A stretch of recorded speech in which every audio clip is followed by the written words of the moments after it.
ખબર છે, ક્યારેક ક્યારેક એવું બને કે કોઈ એક જ માણસ એનું જીવન એટલું અદ્ભુત હોય કે આખું ગામ એના નામથી ઓળખાય. આજે આપણે બસ આવા જ એક વ્યક્તિની વાત કરવાના છીએ, નાયકા ગામના કનુભા ભગત અને એમની પ્રેરણાદાયક ગાથા. તો ચાલો કલ્પના કરીએ, એક સાંજનો સમય છે, સૂરજ ઢળી રહ્યો છે, સંતોની એક મંડળી છે જે આખો દિવસ ચાલીને થાકી ગઈ છે અને હવે એક ગામમાં પ્રવેશે છે. એમના મનમાં બસ એક જ સવાલ છે, આખી રાત ક્યાં કાઢીશું, ક્યાંક આશરો મળશે? અને જેવું એ કોઈને પૂછે છે ને, આખું ગામ જાણે એક જ અવાજમાં બોલી ઉઠે છે, કનુ ભગતને ત્યાં જાઓ. વિચાર તો કરો, આખા ગામનો કોઈ એક વ્યક્તિ પર આવો અતૂટ વિશ્વાસ. આપણે હજી કનુભાને મળ્યા પણ નથી, પણ એમનું નામ, એમની પ્રતિષ્ઠા આપણને એમનો પરિચય કરાવી દે છે. અદ્ભુત. તો ચાલો આ અદ્ભુત વ્યક્તિત્વના જીવનમાં ઊંડા ઉતરીએ. આપણે એમની સફરને થોડા ભાગમાં સમજીશું. પહેલાં તો એ જોઈશું કે આ અજાણ્યાના પ્રશ્નથી વાત ક્યાં પહોંચી. પછી એમના ભક્તિના માર્ગને સમજીશું, એમના પરિવારમાં શ્રદ્ધા કેવી હતી, એમના એક મહાન બલિદાનની વાત કરીશું, અને જીવનની કસોટીઓમાં એમનું મનોબળ કેવું અટલ રહ્યું એ પણ જાણીશું. અને છેલ્લે આ ભગત નામનો વારસો કેવી રીતે બન્યો એની વાત કરીશું. અને ખરેખર એવું જ થયું. જેવું કનુભાએ સંતોને જુએ છે ને, એમના ચહેરા પર એક અનેરો આનંદ છવાઈ જાય છે, જાણે ભગવાન પોતે પધાર્યા હોય. કારણ કે એમના માટે અતિથિ દેવો ભવ એ ફક્ત દિવાલ પર લખવાની કહેવત નહોતી. ના, એ તો એમના જીવનનો શ્વાસ હતો, એમની જીવવાની રીત હતી. અને સમજો, આ કંઈ પહેલીવાર નહોતું થઈ રહ્યું, આ તો રોજની વાત હતી. એમનો દરવાજો એ તો જાણે ક્યારે બંધ જ નહોતો થતો. કોઈ પણ આવે, સાધુ હોય, સંત હોય, કોઈ થાકેલો મુસાફર હોય કે કોઈ જરૂરિયાતમંદ હોય, એમના ઘરેથી કોઈ દિવસ કોઈ નિરાશ થઈને પાછું ગયું નથી. બસ આ જ તો એમની સાચી ઓળખ હતી. હવે સવાલ એ થાય કે કોઈ વ્યક્તિમાં સેવાનો આટલો અતૂટ ભાવ આવે ક્યાંથી? આ સંસ્કારના મૂળ ક્યાં હશે? આ સમજવા માટે આપણે થોડું પાછળ જવું પડશે, એમના બાળપણમાં, એમના શરૂઆતના જીવનમાં. વાત છે 1885ની. કનુભાનો જન્મ થયો અને કહેવાય છે ને કે પૂતના લક્ષણ પારણામાં. બસ એવું જ હતું. ભક્તિના સંસ્કાર તો લોહીમાં હતા. મોટા થયા, પિતાની ઈચ્છાને માન આપીને લગ્ન પણ કર્યા, પરિવારની જવાબદારી પણ નિભાવી.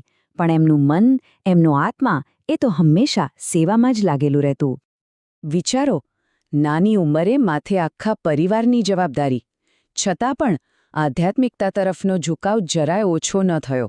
અને એમની ભક્તિમાં એટલી તાકાત હતી કે ગામના લોકો તો ત્યાં સુધી માનતા હતા કે કનુભાના પ્રતાપને કારણે જ અંગ્રેજ અધિકારીઓ પણ ગામમાં પગ મૂકતા ડરતા હતા. આને કહેવાય તેજ.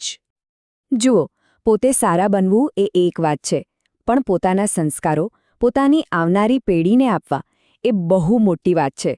તો ચાલો જોઈએ કે કનુભાએ એમના 2 દીકરા સવાભા અને માલાભાના જીવનનું ઘડતર કેવી રીતે કર્યું. રસપ્રદ વાત એ છે કે બંને દીકરાઓએ રસ્તા અલગ અલગ પસંદ કર્યા, પણ મંઝિલ એક જ હતી, સેવા. મોટા દીકરા સવાભા, એમણે સંસારનો ત્યાગ કરીને સંપૂર્ણપણે ભક્તિનો માર્ગ પકડ્યો, જ્યારે નાના દીકરા માલાભા, એમણે ગૃહસ્થ જીવનની જવાબદારી નિભાવતા સમાજ સેવાનું બીડું ઝડપ્યું. અને એક પ્રસંગ તો એવો છે, જ્યારે મોટા દીકરા સવાભાએ આજીવન બ્રહ્મચર્ય પાળવાની પ્રતિજ્ઞા લીધી, ત્યારે એક પિતા તરીકે કનુભા શું બોલ્યા ખબર છે? એમના મોંમાંથી બસ એટલું જ નીકળ્યું, વાહ મારા દીકરા, વાહ. બસ એમના માટે દીકરાનો આ આધ્યાત્મિક નિર્ણય દુનિયાની કોઈ પણ મોટી સિદ્ધિ કરતાં પણ વધારે ગૌરવની વાત હતી. અને હવે નાના દીકરાની વાત કરીએ. માલાભાઈએ પરિવાર તો સંભાળ્યો જ, 6 બાળકોનો ઉછેર કર્યો, પણ સાથે સાથે એ સમયના નવાબના અન્યાયી શાસન સામે પણ બાથ ભીડી, હિંમતભેર અવાજ ઉઠાવ્યો. આ હિંમત અને ન્યાયના પાઠ ક્યાંથી મળ્યા હતા? એમના પિતા કનુભા પાસેથી જ તો. કનુભાના જીવનમાં તો અનેક પ્રસંગો છે, પણ એક પ્રસંગ એવો છે જે ખરેખર એમની ઉદારતાની, એમના ત્યાગની સાચી કસોટી કરે છે. આ વાત છે એમની એક લાંબી તીર્થયાત્રાની, અને એ યાત્રા પરથી પાછા ફર્યા પછી જે બન્યું એની. એમને સંકલ્પ કર્યો 68 તીર્થની યાત્રા કરવાનો. અને એ પણ કેવી રીતે? પગપાળા. કોઈ વાહન નહીં, કશું જ નહીં, મહિનાઓ સુધી ચાલીને. જ્યારે આ કઠોર યાત્રા પૂરી કરીને ગામ પાછા ફર્યા, ત્યારે આખા ગામમાં જાણે દિવાળીનો માહોલ હતો. લોકો એમના સ્વાગત માટે ઉમટી પડ્યા હતા. બધે ઉત્સવનો માહોલ હતો, આનંદ હતો, પણ આ બધાની વચ્ચે ગામ પર એક બહુ મોટું સંકટ આવીને ઊભું હતું. સમસ્યા શું હતી? દુકાળ. વરસાદ ખેંચાયો હતો. ગામના અબોલ પશુઓ ભૂખથી ટળવળતા હતા. ખાવા માટે એક તણખલું પણ નહોતું. અને ત્યારે કનુભા ભગતે જે કર્યું એ સાંભળીને કદાચ વિશ્વાસ નહીં આવે.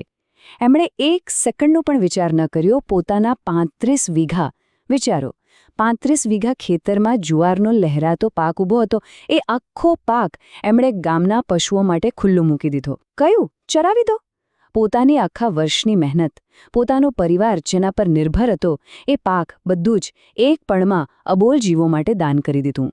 શું કહીશું આ ત્યાગને? જીવન કસોટીઓનું બીજું નામ છે. અને કનુબાના જીવનમાં પણ એક એવો તબક્કો આવ્યો જે કદાચ કોઈના પણ જીવનની સૌથી કઠોરમાં કઠોર પરીક્ષા હોય. એક એવી પરીક્ષા જેણે એમની શ્રદ્ધા અને ધીરજને હચમચાવી નાખ્યા. વર્ષ હતું 1949. એમના દીકરા માલાભા, જેઓ એક લડવૈયા હતા, પરિવારનો આધારસ્તંભ હતા. માત્ર 46 વર્ષની ઉંમરે એમનું અવસાન થયું. એક પિતા માટે આનાથી મોટો આઘાત બીજો કયો હોઈ શકે? હજી તો એક દીકરાની ચિતાની આગ ઠરી નહોતી ત્યાં બીજો આઘાત લાગ્યો. એમના સંન્યાસી દીકરા સવાઘા એ પણ દેવલોક પામ્યા. એક પછી એક બંને દીકરાઓ ગુમાવ્યા. એ દુઃખની તો આપણે કલ્પના પણ નથી કરી શકતા.